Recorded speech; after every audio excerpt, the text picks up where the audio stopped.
Queridos hermanos y hermanas, es una gran alegría encontrar a todos ustedes aquí reunidos en esta catedral que quiere ser siempre, así como sus casas, ser la casa de todos y de todas. Hoy día este Evangelio nos ayuda a fortalecer ciertas cosas que nuestras familias necesitan, como el Papa bien ha dicho ahora, en la mañana. Ha dicho que en las familias donde a veces no escuchamos el uno al otro, a veces pues transmitimos unas reglas sin tener consideración con las diferencias de las situaciones de cada persona, y el trajín de la vida nos ha ido haciendo que no tengamos apertura a los demás. Pero esto que pasa muchas veces en nuestras familias, por la situación en la que nos encontramos, ha ido mejorando ahora que nos hemos reunido en casa. A pesar de la pandemia, es una cosa positiva que hemos ido avanzando. Lo mismo nuestra Iglesia, que estaba acostumbrada básicamente a adoctrinar, está bien, es una de sus tareas, pero también tiene que escuchar. Y fue Monseñor Guillermo que hace unos meses introdujo la pastoral de la escucha, gracias a sus iniciativas pastorales, porque tiene mucha experiencia con las familias pobres del norte de Lima, ha traído su aporte para que nosotros aprendamos también a escuchar. Y hoy día el Evangelio de Marcos nos presenta la situación de una persona que sufre a consecuencia de ser sorda y de no poder hablar, de no poder expresarse. Y eso tiene importancia para nosotros muy grande, porque el Señor ha venido justamente para transformar la vida del mundo, pero no para transformarla de cualquier manera, sino para realizar las cosas más importantes que nos inviten y nos hagan posible ser plenamente humanos. La gran felicidad del ser humano es realizar todo el proyecto que Dios ha tenido desde el principio, hacer que el ser humano pueda ser semejante a Dios, es decir, que pueda amar a manos llenas, gratuitamente. Y para eso necesitamos escuchar a nuestro Dios que nos comunica su palabra. En este texto hay una serie de detalles que nos invitan a ver cómo aprendemos nosotros juntos a abrirnos y cómo podemos ayudar a abrir a los otros a través de la evangelización, del anuncio del Evangelio. En primer lugar, Jesús está pasando por una tierra que llamamos cananea. Toda la zona de Israel, desde Tiro y Sidón, que es una zona pagana, todo Israel y un poco más abajo, hasta cerca de Egipto, se llama Canaán. Y en Canaán existía antes un pueblo que adoraba a unos dioses que se llamaban Baales, y a los cuales se les rendía culto porque eran, como nuestro pueblo, dioses para el campo, para poder tener fecundidad de la tierra y para poder tener recursos de vida. El pueblo de Israel llegó ahí con Abraham y después con los que vinieron después, cuando el pueblo regresa también a Canaán. Y ciertamente que se adaptaron a esa vida y tuvieron muchos problemas de combinar dioses paganos o dioses cananeos con Yahvé. Y uno de los problemas de la idolatría fue ese en la historia de Israel. Sin embargo, también tenían cosas interesantes, como por ejemplo que al cultivar la tierra y tener estos dioses, pues orientaban un poco su vida y lograban ciertos beneficios, como la adoración en nuestra tierra del dios Viracocha, que es el del agua, el fenómeno del niño.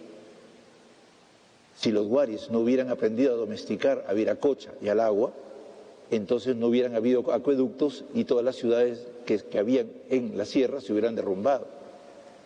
Las religiones naturales, que son del campo, que se llaman por eso paganas, son religiones del campo, son religiones que evidentemente tienen algo de bueno.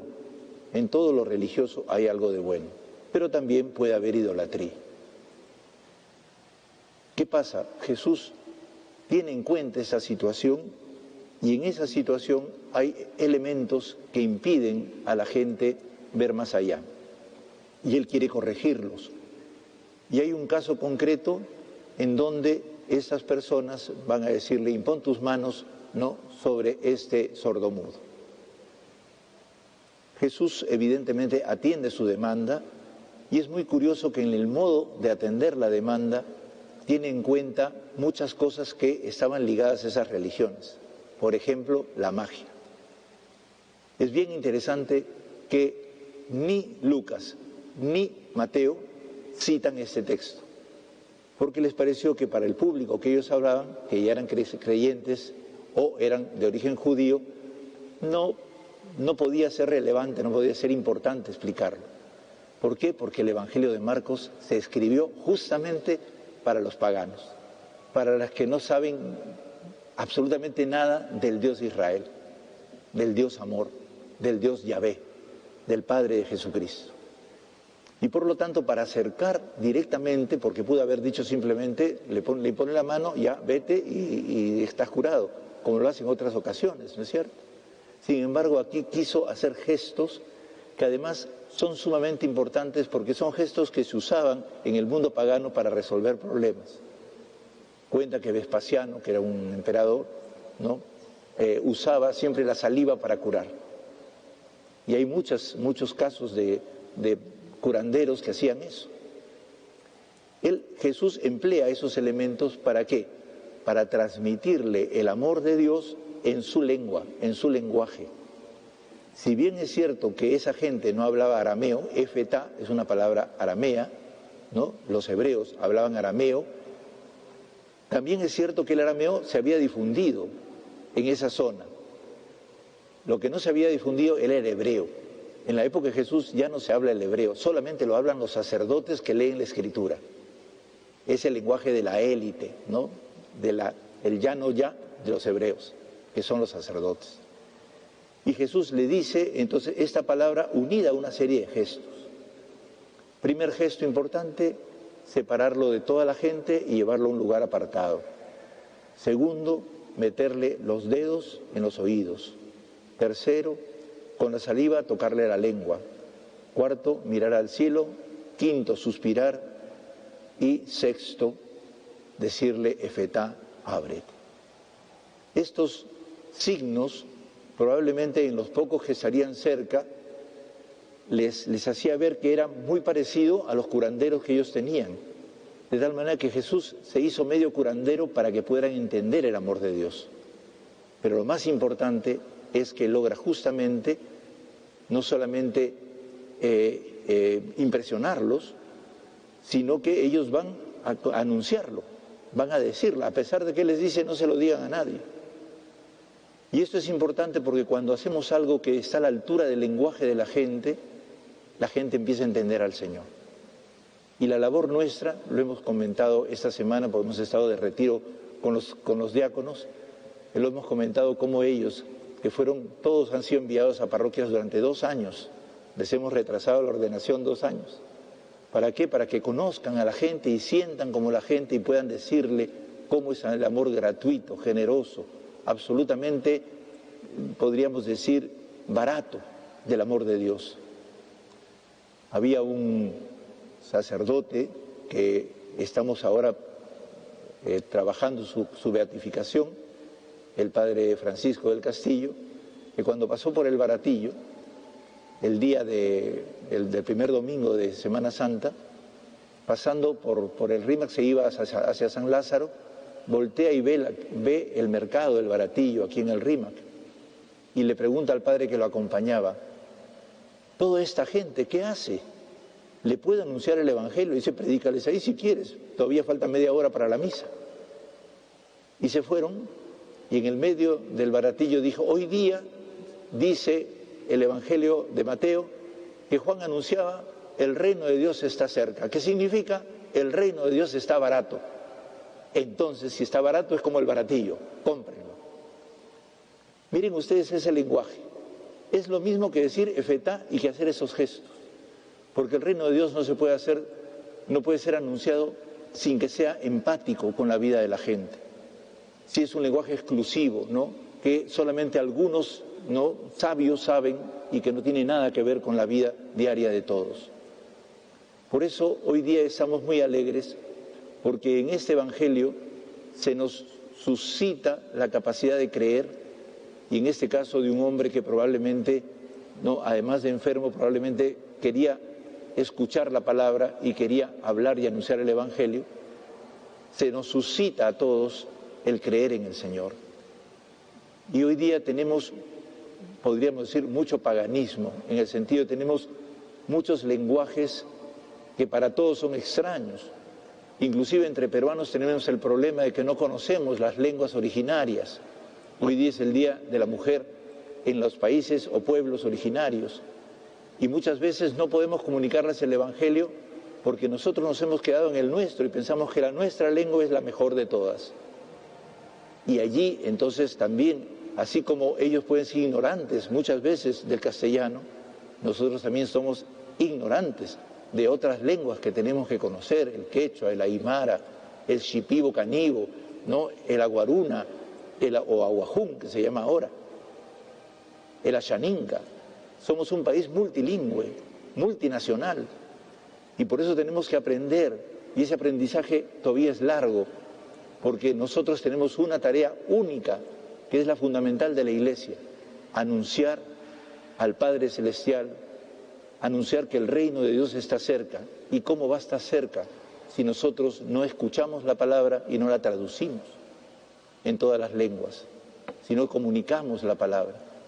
Sobre todo en el día de hoy que han venido ustedes como familias, el Papa Francisco en los sínodos de la familia y especialmente en la carta que Amoris Laetitia, que la alegría del amor, ¿no?, que escribió para todas ustedes, familias, para todos nosotros, nos está diciendo que la primera tarea de una familia es la misión de anunciar el Evangelio y por lo tanto de comprender las diversas situaciones y lenguajes difíciles en los cuales se encuentra viviendo la familia.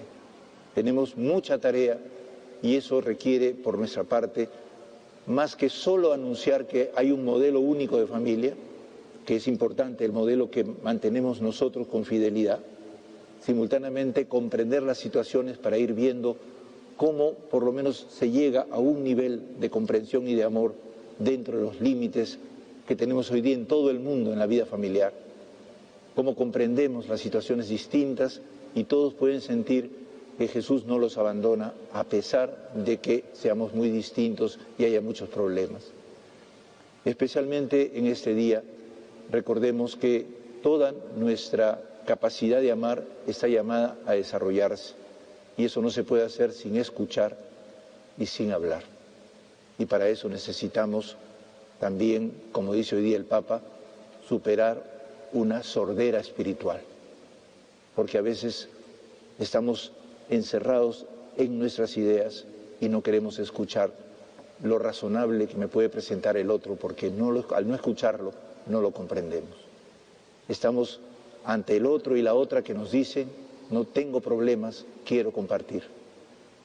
Invitémonos unos a otros a la actitud del Señor, a actuar, hablar, escuchar y hacer gestos que permitan que el otro nos comprenda. Tenemos que dar gracias también a los amigos que en la televisión nos hacen todos esos signos para las personas que sufren justamente porque son discapacitadas. Y hoy día vamos a tener que rezar también por ellas para que nos ayuden a nosotros a salir de nosotros mismos. Quisiera pedir a todos que también hagamos un esfuerzo por ayudar a que los jóvenes puedan vacunarse. Están yendo menos de los que en las vacunatones, menos de los que deben ir.